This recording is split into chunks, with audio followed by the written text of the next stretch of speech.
Ayo, this is another episode of the Steven from the Old Time Podcast. Listen to my dad, he's awesome.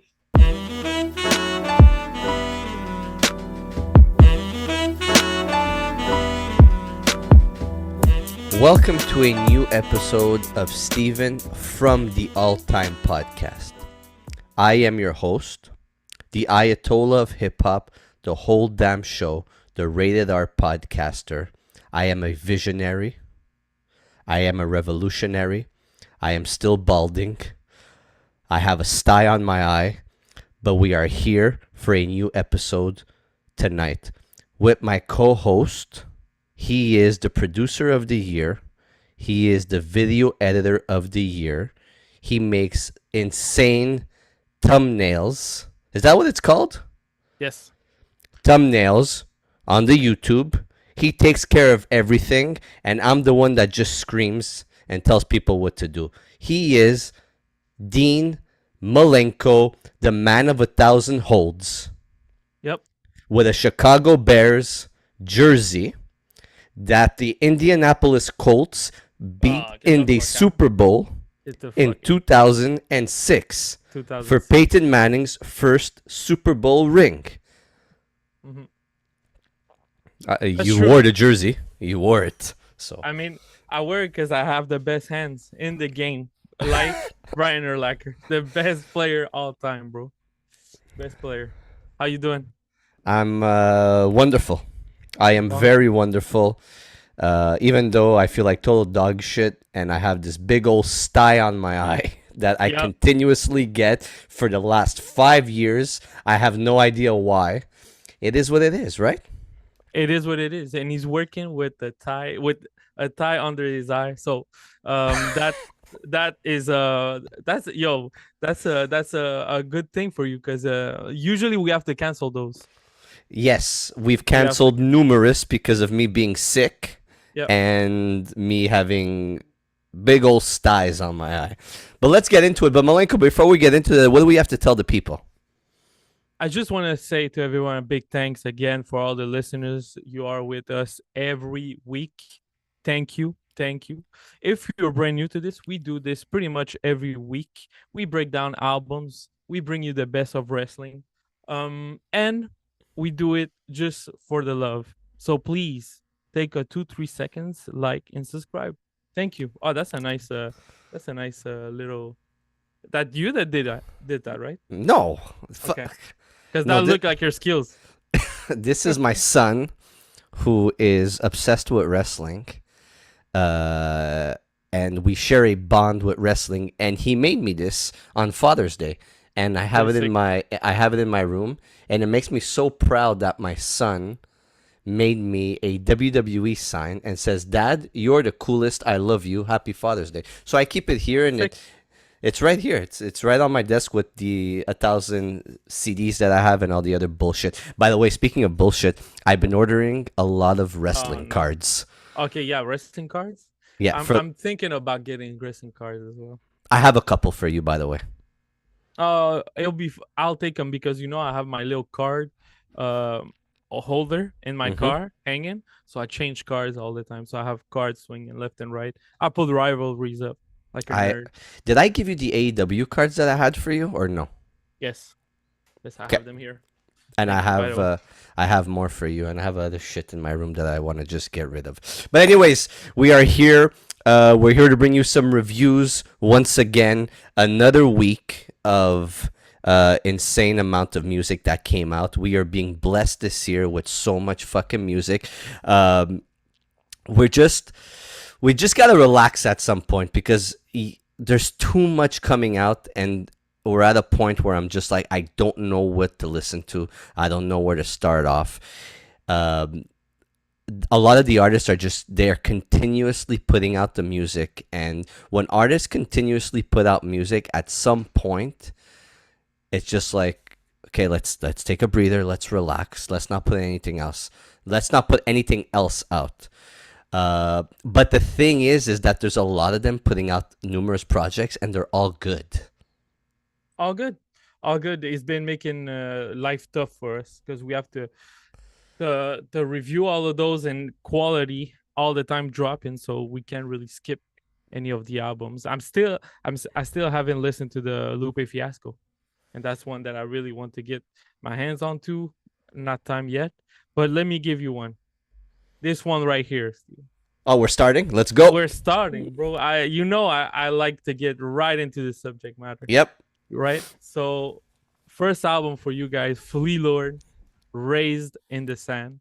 This is 10 songs, 27-minute long, 55 seconds in. Question for you before you start. Flea Lord has been putting out music for a while, and there was a year. Was it the year 2019, 2020, where he was putting out a project every month? Yep. And all his projects are 10 songs, sometimes 9 or 8, and they're not long projects. He doesn't give us the 14, 15, 16 song albums. He just gives us like those short 30 minutes straight to the point albums.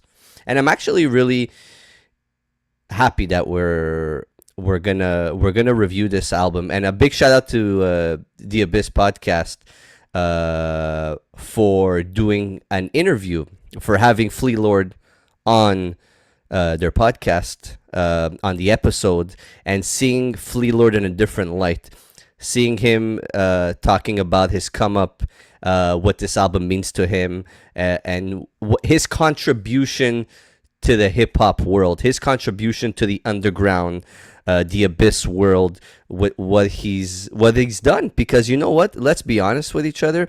The dude is his own brand. He has put out so much music, but he's done everything on his own. Whether it's just finding the producers, working with the producers, building Lord Mob, the product, the CDs, the vinyls, him having all that in his house, and him shipping out that stuff, running the website, putting the prices on the CDs. There was at one point that he had the CDs at like $10 USD. So like the dude is his own brand. He's been doing it for a while. Much respect to him. Much respect to what he's contributed to hip hop. And thank you very much for the time that me and Milenko saw you in Boston, and you giving us 2 glasses of Hennessy. Yep. We really did that. It was good. It was good, and it's good show. Good show. He performed the fuck out of that show. That's for sure. This is his 18 EP, I think. I would say it's an album, no? No, it's still an EP. He's still calling it EPs? Yeah, he played the podcast, the Abyss podcast, the thing that I thought was really funny. He played roller basketball. I never heard of that in my life. What is that? Is it something the Americans do? Basketball. It's basketball on rollerblades, I guess. Yeah, never seen that ever. He played that, Flea. So basketball and rollerblades. You know what? A lot of people make fun of Canadians and what we do. But Americans do things weird too, no? Of course. Okay, let's get into this album. Yep. Well, how do you feel about it, generally?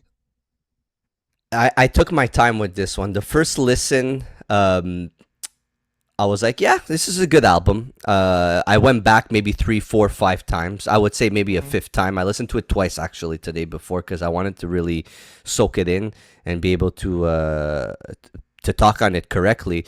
And there's a lot of growth in this album. He talks about his growth, his come up in the rap game, having to, a lot of people that wanted to see him fail too. He talks a lot about backstabbers. He's emotional on this album. He's been around greedy people. His come up, his friendships, trust issues that he's had, losing friends to jealousy, and just basically what he's contributed. And there's a lot of emotions, like I mentioned, and he's in a different light on here. It's not the aggressive, like really in your face Flea Lord. He has a kid as well, and I love the album cover where it really portrays him as a father, him in a different light. 2 kids. He has 2 kids. 2 kids. Mhm. And I know fatherhood could change a lot of people's mentality, and it's happened to me. So seeing him this way, seeing him more emotional on his albums, and really having to focus on his growth and what he's been through, uh, it is really cool to see. It's a really enjoyable album. I enjoyed it a lot. Same. You talk about emotion. I think there's two big allies on here. That shows that. Brother for Life. Yes. That's really you can hear you can hear it in his voice. That's a very heartfelt song. Appreciate that one, and Hate You When You're Rich. That one's another one that is pretty on it, and there's multiple producers on here. That's another big point of this album. It's 10 songs, but they're pretty much all produced by different people. So the mix of all together sounds pretty good. Lately for me, Flea, he hasn't been getting my attention as Me too. much. The last albums, the last one that he released this year, um, Full Court Press, I believe Hmm. is the name. I didn't listen to it yet. With Crisis, I need to listen to that. Crisis is a great producer, by the I way. love Crisis production, so I have to get my hands on that. But lately, he hasn't been getting too much attention from me. With this album, I think he sounded way more mature. Hmm. Um, I like I like his lyricism on here. Uh, Good features as well. We have Rock Marciano, half the album in. Um, DJ Green Lantern producing Crisis. So a lot of he brought really good people with him on this album.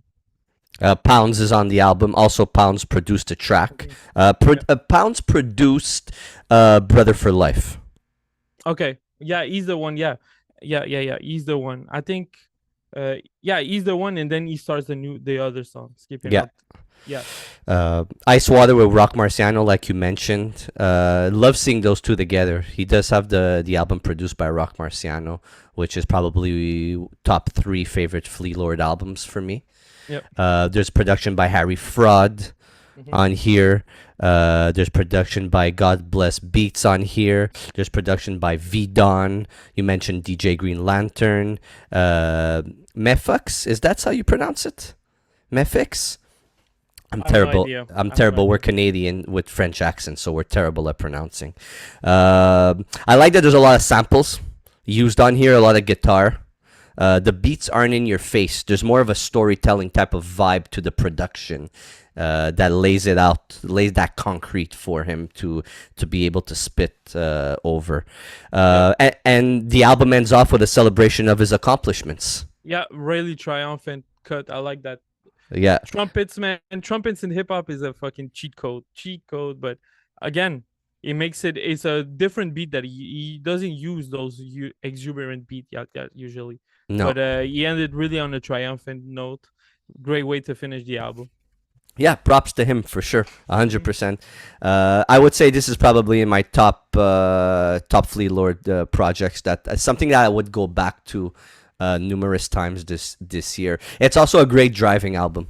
It really makes you think. If you're driving, I'm that type of nerd. If you're driving long distances on open road, this is the type of album because it makes you think about things that you've been through. Mhm. And sometimes listening to a lot of the artists, we don't really have that connection, but you could kind of put what they've been through with almost what you've been through, and it kind of, it's like a Yeah. reflection. Yeah. So I'm really impressed with what he's done on this, for real. And the more and more you listen to it, the more it gets it. It's more meaningful to the listener as well.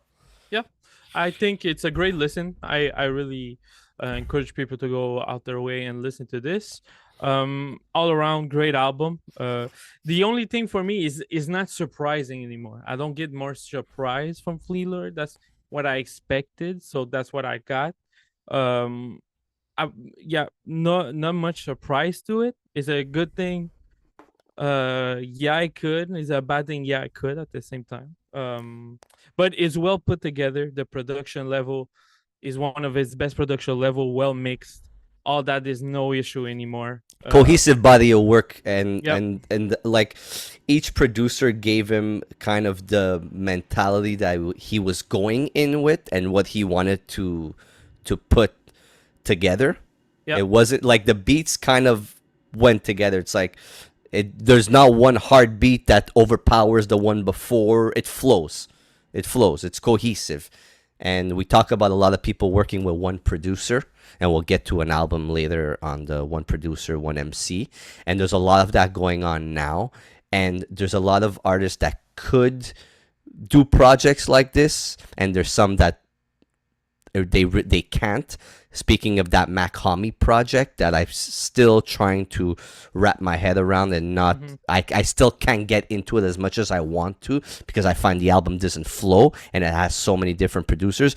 But this is a project that has many different producers, but it flows and it works well together. Yeah. So I would go for final note 7 out of 10 for me. Yeah, I'm gonna go with I'm going with a 7.5. I'm going with a 7.5. I started with a 7, but listening to it more, I get it. I go with a 7.5. I thought I was gonna stick with a 7, but it's a 7.5. Really, really, really good project. Awesome to see the growth in artists. We're moving on to the next album, the one I'm the most excited to talk about. One of my favorite artists. I always put him on a list of favorite artists of the year. He only put out one project this year. This is his second one.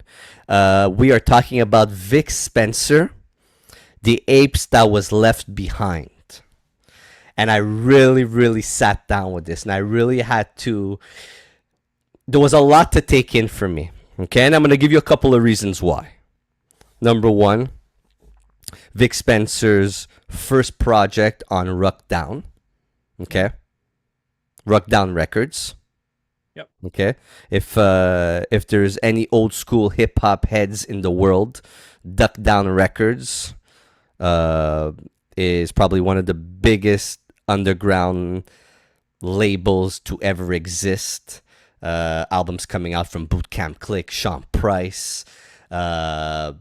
Who else do we have on there? Why am I getting Marco Polo albums, fucking Rusty Jux albums, fucking Helter Skelter albums, fucking Black Moon albums, Smith and Wesson albums, Sky Zoo had an album or two that came out on there.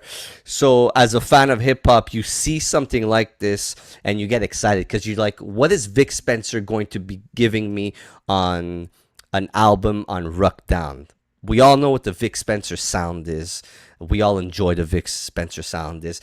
Vic Spencer is an artist that thinks outside of the box. He's an outside of the box MC. He doesn't like to do the same thing over and over and over again, and he puts out numerous projects, but loves to do things outside of the box.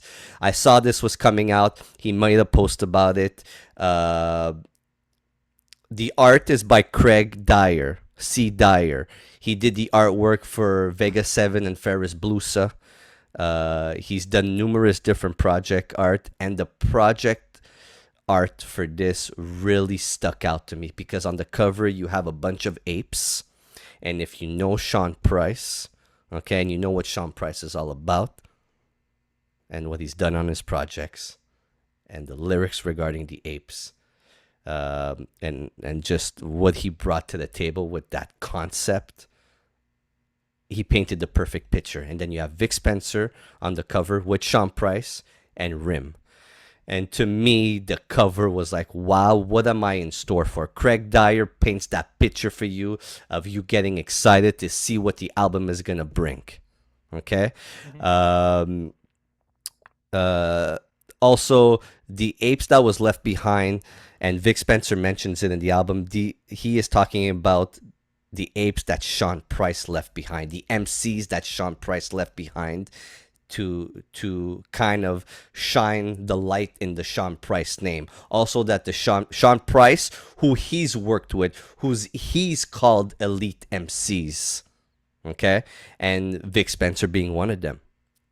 And I'm just super happy for Vic Spencer because I know how much he holds Sean Price in that light, and Sean Price being one of his favorite MCs, being able to put out a project like this under Duck Down, and having the introduction by Bernadette, Sean Price's wife, widow, and just having this whole album like this. But let's get into it. Mhm. Blood Sofa, the intro with Bernadette, Sean Price's widow. Rusty Jux. If you know hip hop, you know who the fuck Rusty Jux is. Sean Price has come out with an album with Rusty Jux. Mhm. Do you remember that album? The name, no. No? I tell you, no. Rusty Jux, man, always had the backing of Sean Price. Those two together were incredible. Incredible together. But yeah, the intro, the shout out to Vic Spencer for having his first Ruck Down Records album, and just sets off the mood amazingly. Gives You you like that. that beat? Man, you want to talk about the beats for the album? We're gonna get into Yeah. the beats. I love that beat, that first beat. Oh yeah. You? I can't. No, I don't like that beat. At You all. don't like that beat? No, I don't like it at all. But I think it's. I'm not a fan of the beat. I don't think it's a bad beat, but I'm just not a fan of it. Those trumpet, the turbulence that came up with that turbulence, fucking the wah wah guitar and the trumpets and everything just throwing at you. I just didn't like it. But Really? yeah, I didn't like the intro. I don't like that song. But Man, with Illa G on it, that starts off yeah, the. I love Eulogy. This was classic, boom bap, duck down, underground hip hop that I grew up to. That's tough to listen for someone that does like for someone who is not into these. I mean, this blood is a tough like that song. I cannot listen to that with my girlfriend in the car. She'll go nuts. She can't listen to that. This is the type of beat that Sean Price, God rest his soul, would annihilate any human being on. These are the type of beats that Sean Price like. It's always that, you mentioned it, those trumpets, that guitar. It's kind of like, okay, when you hear a beat like this, you're like, and you just hear the instrumental, you're like, how am I gonna rap on this? Yeah. So, but yeah, man, the intro sets it off for me. It's that classic duck down sound, that classic boom bap hip hop, that 2000s style hip hop, and Vic Spencer is just phenomenal on that. This whole project, we've heard so many different projects from Vic Spencer, but hearing him on this type of sound puts him into the elite MC category. I'm sorry, I don't care what anybody tells me. He's put out so many different styles of projects, but he's got this style that he's able to rap on anything. Just look at his flow on Otto from The Simpsons track 2. That's my favorite song of the album. It's amazing. It's like, I can't even explain to you how amazing just hearing Vic Spencer on a style of beat like that is just exciting to hear. And he's, nice, you know boom what? bap, nice boom bap, synth, fire, then like a nice fucking drum on that. The Really hook, the catchy hook that he gives you. nice. Yeah. And then a damaged Wrath with Rockness Monster. Yes. Rock from Yep. Helter Skelter. Yep. So great to hear him, that he still raps, that he could still do some stuff like this. Again, with Vic Spencer. I love hearing that. I love hearing a collaboration like this. Another, again, boom bap, straight in your face type of beat. And then I want to get into Distorted Views. Featuring Featuring Sean Price. Yep. This was actually done in the studio with Sean Price. This is a song that Vic Spencer and Sean Price did together. Produced by Doc the Mindbender. And this is the beat that Sean Price picked for this song. Now, I don't know that song when it was put together, on which project it was aimed to be on. The song sounds familiar, but I don't know on which project this was supposed to be on. But they put it together. They made this song together. So when I hear verses or songs by artists who have passed, I kind of shake my head and be like, it doesn't feel authentic. But knowing that these two were together in the studio and this is the beat Sean Price picked and they rapped together just makes this whole project so much more better than it already is. Yeah, it doesn't sound like they just put an acapella on a brand new beat. You hear it that Sean did it on this particular beat. Yeah, Mm-hmm. that the first listen, the first time I went through this album, as soon as this song ended, I stopped it. I went to Monkey Bars, and that's it. I went to Monkey Bars and played the whole thing. But yeah, that's And what happens. But yeah, I listened to that verse, dude. As soon as the song finished, I went like, oh man. I went played Monkey Bars for the next hour, and that's it. Yep. and it's crazy because Vic Spencer is able to keep up with Sean Price. Yeah. Oh, easy. Yeah, yeah, yeah. I take a jab at these pussies, slap box with vaginas.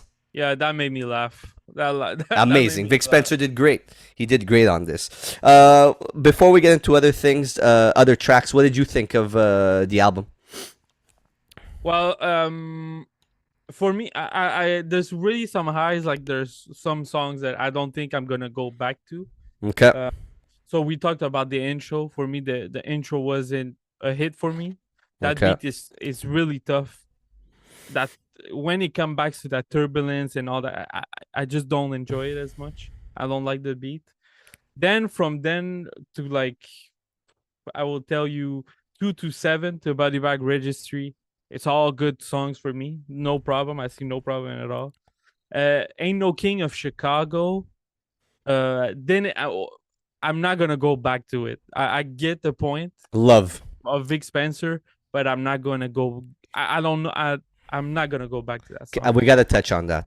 We The got to touch replay on it. value for me is like it's okay. I like experience with the album, but as a solo song, when I'm never in the mood for that. I But it's one that's of my just me. it's one of my favorite songs. Damn. And to touch on that, it's a very emotional, aggressive song by Vic Spencer, and it's a song that he probably wouldn't be able to put on any other album, but this one because of the way the album was put together and the concept of the beats and the concept of this style of album, and it's basically just him calling out Chicago as a whole. Chicago rappers, Chicago's the city, and for him not being able to get his respect, and for the hit, when you think of Chicago now, you think of drill music Chicago. You don't think of the Commons of the world and the Chance Yeah. the Rappers of the world. You think of the drill sound, and that's a very negative way to portray Chicago. But Chicago has so many other different elite MCs. I just mentioned Common. I just meant Chance the Rapper. I'll put Chance the Rapper. Vic Kanye Mensa. Kanye West, even though he's not a. I just. Brian Urlacher. CM Punk. And Vic Spencer. Water from Chicago as well. Mm-hmm. And somebody posted the other day, somebody on Instagram was posting and I'm a sucker for this shit and I always comment. He posted top 5 MCs or lyricists from Chicago. And I answered and Common was there, but there was Kanye West, there was Chance the Rapper, there was Twista, there was other people as well, and I wrote in the comments, I'm like, yes, these are what people want you to think are the lyricists and the best of Chicago, but there's so many others out there. And these are what people are shoving in your face. But what about the Vic Spencers of the world? What about the Waters of the world? What about these artists from Chicago? And I just had to do it. Because this is the type of song, this is what Vic Spencer is trying to tell us, that Chicago is being looked at a different light, and people like Vic Spencer never get their flowers for what they're bringing to the city of Chicago, representing the city of Chicago. And just a bunch of these guys saying that they've done this and they've done that, but they're all from the suburbs. I love that. It's the type of shit Sean Price would give us. Yeah. I'm the best that MC. beat I'm the better MC. I don't like that. I don't like that gloomy ass beat. I don't like the crackling of the vinyl in the back of it. It's not something I listened to it for the experience, but I'm never gonna go back to that. I get his point, but okay. All Chicago rappers the same, but Vic Jot's different. That's him saying he's being hated by different rappers in Chicago. Yeah. I love it. And then Yeah, he goes back on Jim Shoe. So yeah, UPS as my sneaker. Funny song. spit like a retard baby. Yeah, and I like the break beat. I like the break beat with that trumpet on it again, cowbell in there. Yeah, it's not bad, not bad. It still hasn't get to me. Then Jim Shoe. Yep. What do you think Again, about the? I like Jim Shoe. It's kind of like a part two to the Chicago song. Again, talking about not getting his flowers in Chicago and Chicago MCs. I love the beat on Jim Shoe. Yeah, it's not my favorite cut either. That one, not my favorite cut. But then Poisonous Calamari, I think Fuck. it's a big highlight on here because honestly, Rome Street on there, you just went at it. To me, that's one of the highlights verses of the album. Yeah, with Sauce Heist and Rim. The beat's amazing. Yeah. Oh man, I mean, Who produced that beat?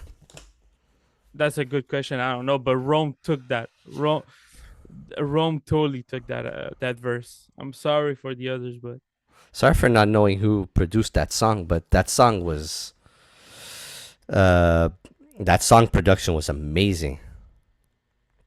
What else did you like?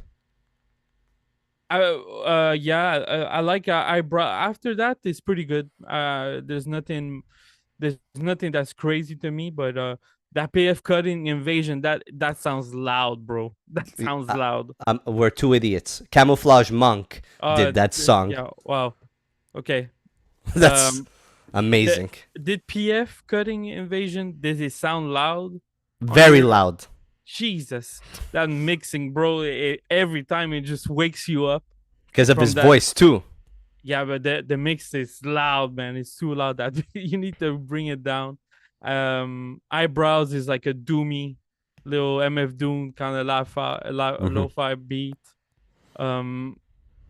Dude, immediately with Sadat X, dude, Wild Cowboys. Wild Cowboys. He has the song, the hip hop like Western. He did that song. He sampled that. He made a song out of that. What's the name of that song? Oh boy, I can't remember it. I'll have it here. I have it on the post edit. Milenko post edit this. I'll put it. I'll put this on. That's a reminder. You see. One of my favorite song from the era of Duck Down was OGC. On the OGC The Storm album, there's a song with them and Sadat X. And it used to be one of my favorite fucking songs in the world. I can't think of it now because I haven't listened to that album. Every time we do this, like during the show, I cannot remember the name. And then we stop the show. I go back and I find it like this. And I can't remember the name. I know it's on the album. Sadat X. That song is on Wild Cowboys. Yeah, it's on Wild Cowboys, of course. A CD I still can't find to this day. A good, excellent, near mint copy with no scratches on the CD. Still to this day, I can't find it. One of the listeners has it. Send it to Steven. Please, I beg you. It's something that I want. I'm trying to find that song. The source gave The Storm a 3.5. The song is I Am... Oh, man, what an album. Wild Cowboys in Bucktown. Yes. Nice. Song 11. Wild Cowboys in Bucktown. What a song, man. Holy shit. What a song. Production on here by August Fannin. Trucks. God Bless Beats. Once again, God Bless Beats doing amazing this year. Lord Jazz from Lords of the Underground. Camouflage Monk. Psych Major. Level 13. And the featurings are just great. Just great. Top songs for me is Auto, Crash Fist Stew, Ain't No Chicago, Poisonous Calamari, and Earwax. I love Earwax.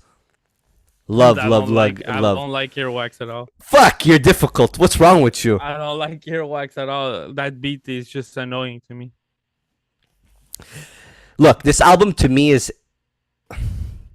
He's trying to show everybody how elite of an MC he is and that he could rap with the best, whether it's from today, from back then, or even guys like probably Redman that he could keep up with. He's an elite MCs, and this album is put together in the light of Sean Price, okay? Because of how great Sean Price was as an MC, and Vic Spencer is just trying to do that. He's trying to do the same thing. He wants to be there with the elite MCs because he can do it, and his projects speak for himself. Yep, totally. And I I'm yeah, I go. enjoyed the experience. I enjoyed the experience. It's a hard body, man. This fucking hardcore rap music if you want to. Not It's not especially for me. It's not at my the beats sonically didn't really affect me that much, but the talent of Vic and his lyricism, he always get reaction out of me with his raps. You know, either I laugh or like the frown face, but I like his ad libs. He's always weird with his ad libs. His So voice too could get really weird. His tones of his voice are. yeah, He plays 100%. around with that. He plays around Yeah, with the tone of his voice. yeah, and especially with the ad libs, the crazy ad libs that make me laugh is sometimes. Yeah, for me, I'll give it 6.5 out of 10. I'm going with an 8. Look, I fucking really enjoyed.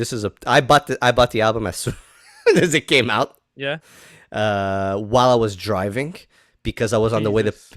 Yeah, so imagine I'm driving and I'm on my phone signing into Bandcamp and putting the CD in my cart and then going into PayPal, and then after I log into PayPal I got a complete purchase and all this shit. But anyways, And yeah, confirm. They send you an email to confirm. make sure that I Everything. got it. Make sure I didn't skip. I didn't buy the tape instead of the CD. Yeah. And Nicholas Craven made a post. And I wanted to speak on this real quick. Nicholas Craven made a post. Who do you want to see me work with? And I was the first comment on that post, and I wrote Vic Spencer because That's true. Yeah. I think these two together would make fine wine, exquisite music. Like drinking a bottle of $200, $300 wine in a very expensive Italian restaurant. That's how their music would sound. Yeah. Yeah. Nicholas Craven, we're from the same place. Milenko loves Montreal. I despise Montreal, but I live here. Do an album with Vic Spencer. Give me 8 to 10 songs. Do me that favor because I think it would be phenomenal music. He's the artist you need to work with. Yeah. That would be sick. Okay, what's next? I need water. There's no water in here. What's next? Next one we have Raz Fresco and DJ Muggs, Eternal Now. Jesus. How heavy this weekend was, bro. So I'm happy I didn't hear no singles. Trap the singles. We didn't want singles We from didn't this want to album. listen to it, and once the album released, I went to see all the videos and all the singles, and I enjoyed them. This is 15 songs, 36 minutes. Mm-hmm. This is DJ Muggs, if I'm not mistaken. This is his fourth album. Yeah, This year? Yeah. yeah. This year is his fourth one. So he started with Death Valley, Rockstar, Silver Cloud, and now The Eternal Now. So for me, coming out of the album with Mooch, Rockstar was a big disappointment with me. Probably Yeah, the album. you still don't like it? Have you gone back? I can't. I Really? can't. It pissed me off listening to the album. I just Fuck. again, and when an album and Raz Fresco does what he just did with DJ Muggs on production, Mhm. it just gives me more. It gives me like the right to complain about Mhm. Mooch. Like I get it. dude. You're working with a legend, and that's all that you get, like half made songs. And so yeah, whatever. For me, it was a big disappointment. And coming out to this right out the gate, he he totally did something that I wasn't expecting. Outside of the box. Yeah, and this is a really boom bappy, not that dark tone and those weird. There is some, but not like the other albums that DJ Muggs is used to give you as a sound. So I enjoyed this a lot. I enjoyed this a lot. Really a good album. What I want to say about the album is in two parts. It's really a vinyl record Yeah. album because there's two different sounds that you get on the side A Mm-hmm. and then the side B. I would say King Tubby right after so song The Eternal Now, Memory Lane, Look at What You Made Me Do, Smoke and Mirrors, Blood Money, Ghost of Garvey, and King Tubby. You get one sound. You get so much trumpets, pianos, lo-fi type of sound. Okay, Jazzy. gloomy, a bit dark, but not too dark, but jazzy. But it's very 90s, you know, but late 90s, I would say, like 97, 98, 99, like that DJ Muggs production. Okay. Drums here and there, and then as of Blow the Spot Up, okay, as of Blow the Spot Up, the sound changes so much. You get Mm. faster production, you get heavier drums, you get that more boom bap, like, like that 90s boom bap, Mm-hmm. Yeah. some backpacker boom bap style hip hop. I hate using backpacker, but you get what I mean. Yeah. Uh, Just with the intro, when it starts with the Eternal Now, it really is a great intro because it set the tone of the whole album. Like right after 2 seconds, I was like, oh, he's not gonna do what I was thinking. So I enjoyed that. And Raz Fresco, for every song on here, there's great subject matter, great bars. Um, so I mean, I have so much. say Eternal it. Now, great intro. Memory Lane, again, is hooks.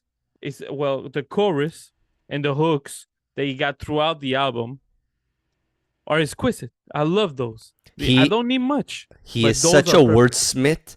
He is such a guy that plays on his words. Um, I just want to go back to the Eternal Now. It's a perfect way to actually start the album, even though it's the album title. I'm not a huge fan of album titles as the song names. But it's a great way to start off the album of speaking about the past, the present, and the future. That's really what I think the concept of the album is, Of and course, yeah. and the Eternal Now, speaking about stop living in the past, slow down, and live in the eternal now. Live in the moment. Yep. Forget about all the negative, all the bad things that happened to you, and really think of now. Stop looking for perfection, and really dig deep into who you are and live in the moment. Think Yeah, about the 100%. future. Yep. And I love the way that like the second one in Memory Lane, he's talking about like don't live in the back and in the nostalgia days that you have. Just Present. yeah, don't go too much at the you can't do anything about it. And those dude, look, Memory Lane, those beats, that is luscious, bro. Is There's keys luxury. and drums on there. Luxury is a splendid beat that DJ Piano. Muggs. Oh my my. It sounds rich. It just sounds rich, so clear. The layers of DJ Muggs on these beats is you see the level. I mean, Gloomy. see the level, bro. You see the level. Memory Present is the Lane, great gift. start. Great start. Present is the gift. Future Look what you remains to made me be do. seen. Look what you made me do. Look what you made me do, bro. Oh, that was a single. I They use the triangle, huh? There's DJ Muggs used the triangle beat, the triangle instrument. That beat he's being used. It's the background sound. Continue. that's now we get a bit of dirt with that third song. Now we get into dirt. Now we get a bit more gloomy. Um, again, I think the chorus the hooks that he get in there, perfect. Raz Fresno knows how to do his thing, and like his technique with the wording or how he raps he's on a great level right now. I really think he stepped up. I like better this verses and this structural songs than Northside. He knows how to play onto the beat. Like Oh, 100%. Yeah. he got a dark and gloomy with a lot of background noise from DJ Muggs, and he was Mhm. able to be the dark-minded Ras Fresco. You know? Like, yeah, 100%. Like the on the next song, Smoke and Mirrors, like the second part of that second verse, like the last 10 bar, the technique and his flow on that is out of. I love that pocket. I love that pocket, and you get like a orchestral type of DJ Muggs, super a lot of violins, super slow. Is it no? There is a drum on there, but you get a couple even drumless songs. Mm-hmm. I think which is one of the first drumless. King Tubby. I think King Tubby is one of the first drumless songs that you get in there. Nice piano, when you use trumpets like like DJ Muggs use them, Mm-hmm. you don't need drums. They're It's loud. crazy. The Blood Money, bro. Oof. Blood Money is it's like Jazzy trumpets, uh, amazing hook on there. Every dollar is blood money. Who owned the dollars owns the country. yes, I love that. He's speaking a lot of truth on that song. He's really getting into his again the past and Mhm. how it's affecting the present and the future, and Yeah. what people have gone through in the past that's really bringing it forward and how it's being used now in the present. It just Mhm. that's a brilliant song. Yeah. That's a song. Blood Money is the type of song that you need to go back and listen to it over and over and over again and really be able to be like, okay, Ras Fresco is really speaking the truth on here. He's really trying to tell us something. He's really trying to make us understand a certain point in a certain time in life and Mhm. what it's done to us affect us. I love that. I love that. Um I mean all around I think the highlights are pretty high. When you get there's no much low on this. One of the other highlights that I have um is for sure, dude. 50 Bob, Oh. 50 Bob is nasty. And like I was looking at the track list and I was okay, one song left because I saw the track list for this one. I was following Mm-hmm. with the track list. One song left. I was like three songs left, four songs left. And I'm like, okay, DJ Muggs hasn't give you that left fucking out of nowhere beat that you don't know who's gonna rhyme on that. Yeah, usually I always have one, that he throws the crime apple or he's gonna throw the flea or something. And 50 baht is the one, bro. That rock guitar sample is nasty with that drum. That drum is offbeat. There's a voice sample on there, dude. And again, Fresco, I mean, flawless on that. He floated on that beat, and that's a tough beat to rhyme on it. Staircase Stories with the New York State of Mind sample, nasty again. That's the Storytelling. Great storytelling on there. that's Great the hood up. storytelling. That's the hood. That's when you put the hood up song and you tie it up and you're ready. You're ready to Pissy fucking staircases. yeah. Have you ever Yeah, been on in a pissy staircase? oh yeah, but they all like that. VO. Montreal, they VO is all that shit. smell that shit. Yeah, and you Uh, drink 40s, and of course not 40s, but you drink. You see, it's not 40, c'est le quai, yeah. right? On boit le quai. You drink that fucking quai, and like there's always one dumb motherfucker that's gonna break it in the alley, right? There's one Yes. dumb Oh, motherfucker who breaks it in the alley, fucking makes noise. The fucking speaking thing is on the floor. speaking of 40s, I just want to give a big shout out to Carl from the Abyss podcast for explaining to Primo and Luki what a 2-4 was. I learned so much from listening to that episode that You didn't Americans know? don't know. I had no. It's a 2-4. Yeah, yeah. Okay. Oh, you didn't know that the Americans didn't know But what do that. they call it? Okay, I don't know. I'm I going to don't get know. a 2-4, a case of 20, like case of 24. Yeah. 24. Yeah. Yeah. Yeah. Yeah. That Anyway, was funny. That was funny. I laughed at that. Yeah. blow the spot up to change the style of the album on Yeah. side B. Oof. Come on, man. That's that boom bap 90s hip hop that we want to hear. That was the single, huh? Yeah. Yeah, that Yep. was a single, and of course they took it as the single because that's the best. I think that's the best chorus. That's the best chorus he has the whole album. It's I love how classic. he's calling all the fake people. Um, It's classic hip hop. It's classic hip hop music.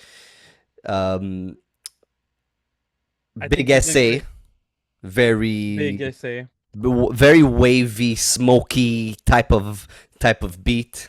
Dude, that's what in my note, huh? I have that right here in my note. That's exactly what I have in my note. I have great beat, smoke song. That's the smoke song. That's the smoker song. And Fresco just comes out smooth again out of that. Dude, I'm really impressed with what he did here. I think the subject matter, the way he structured the songs. World peace, subject Yeah. matter, world peace, positivity, telling us the.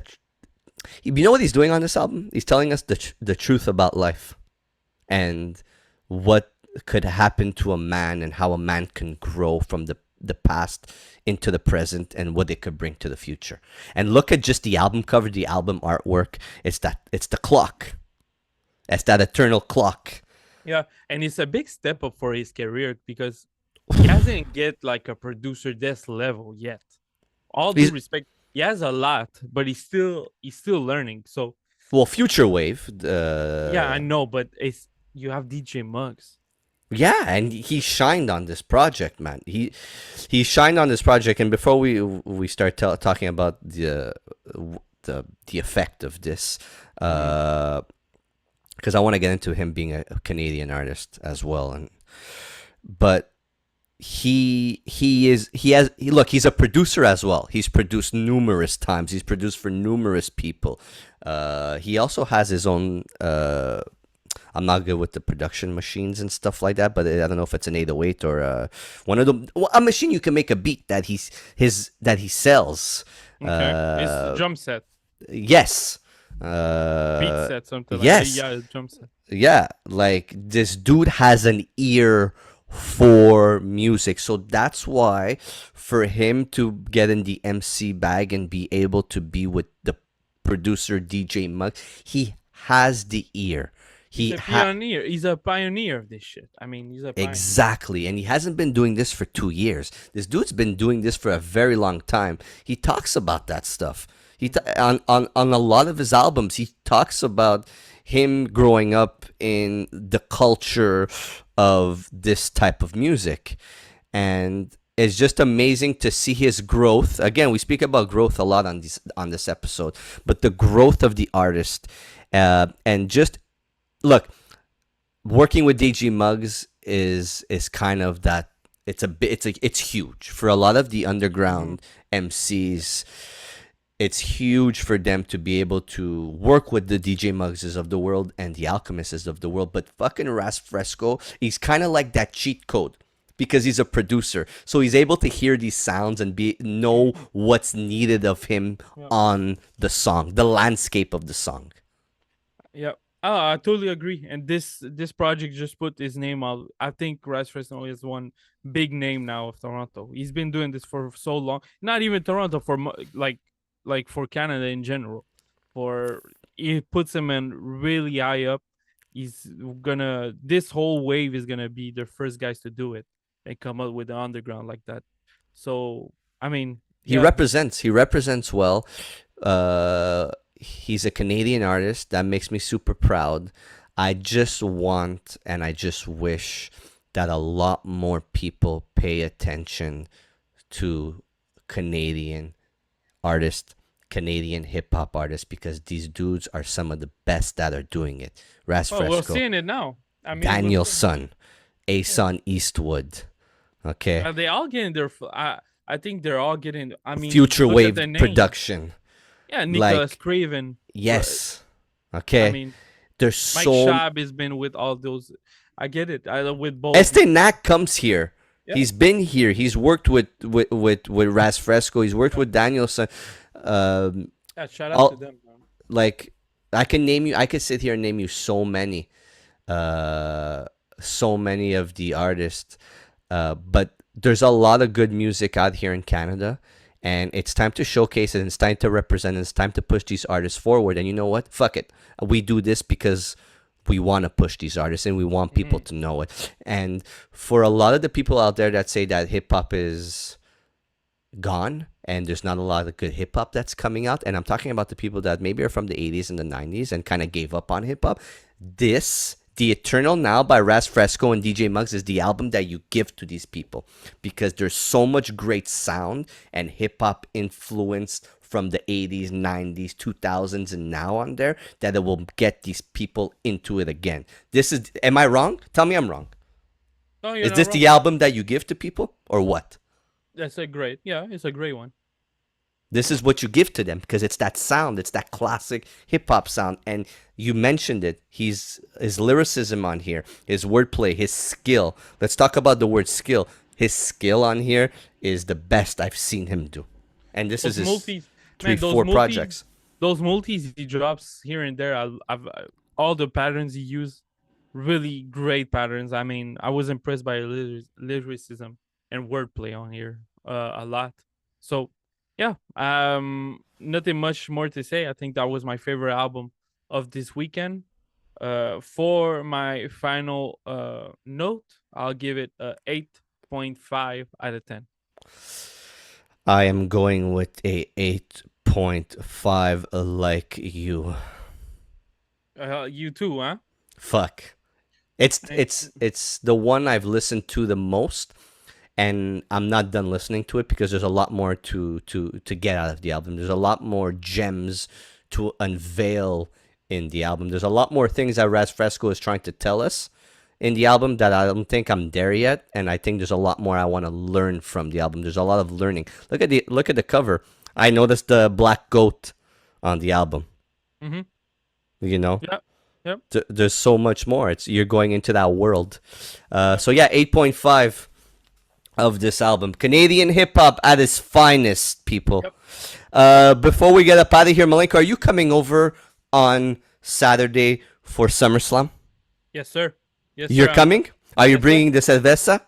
Yes, I'm bringing cerveza. Are you bringing a 2-4 of Sol or a 2-4 of Corona? I love Dos Equis. Dos, Dos Equis. The 2-4 of Dos Equis, yeah. I'm going to order pizzas because we have 7 or 8 people that are coming, and I am not the Bank of Montreal, and I cannot afford to pay for all of you fucks that are trying to rob me from my house and use my couch. Well, okay? I'll bring food if you want to. Chicken wings? I can order chicken. Empanadas? Maybe. I could. I don't have time, actually. I don't. Okay. I wanna ask you for the Summer Slam. Okay? Give me the cards. The party of the summer. Okay? Give me the card. I want to know who you think is going to take it. Because this is this is the card I'm the most excited for. Yeah, shoot at me and I'll give it like this, okay? Shoot at me. Give me the card and I'll give you my prediction. Quick. My favorite wrestler, Sami Zayn versus Braun Breaker for the Intercontinental Championship. Who do you got? Sami Zayn retains again.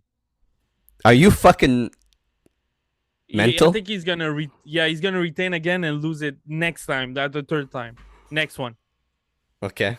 WrestleMania. I am baffled by you saying that. I Next am one. flabbergasted. Gunther versus Damian Priest for the World Heavyweight Championship. Damian Priest is gonna retain. Really? Yes. Yes. Okay, No changes. Next. By the way, I take Braun Breaker over Sami Zayn, and I take Gunther over Damian Priest. Go after yours. I'll go after. Well okay. done, Mike Quinn. Okay. Let's go. Cody Rhodes versus Solo Sikoa for the undisputed championship. Solo is not winning that. For sure not. Cody's not losing on SummerSlam. Next. That's No, fuck. That's three Okay. matches. LA Knight versus Logan Paul Oh for my the god. United States Championship. I think Logan's gonna retain. I think Logan's gonna retain until WrestleMania. What? Yes. Maybe they take it. Maybe they're gonna take it off. Actually, no. You know what? Okay. No, they're gonna. He's gonna lose. He's gonna lose the belt. You know why? Because of all this um media problems that he's having. You know. He is? What is he Yeah. doing? For the crypto money thing that the He's a fraud that he was, fucking dumbass. he sued someone. Whatever. Next. Liv Morgan. Oh, Liv. Oh, I guess Li- who? you don't know who she's fighting? No, Rhea. Rhea Ripley for the Oh. Women's World Championship. I think Liv's gonna win. Okay.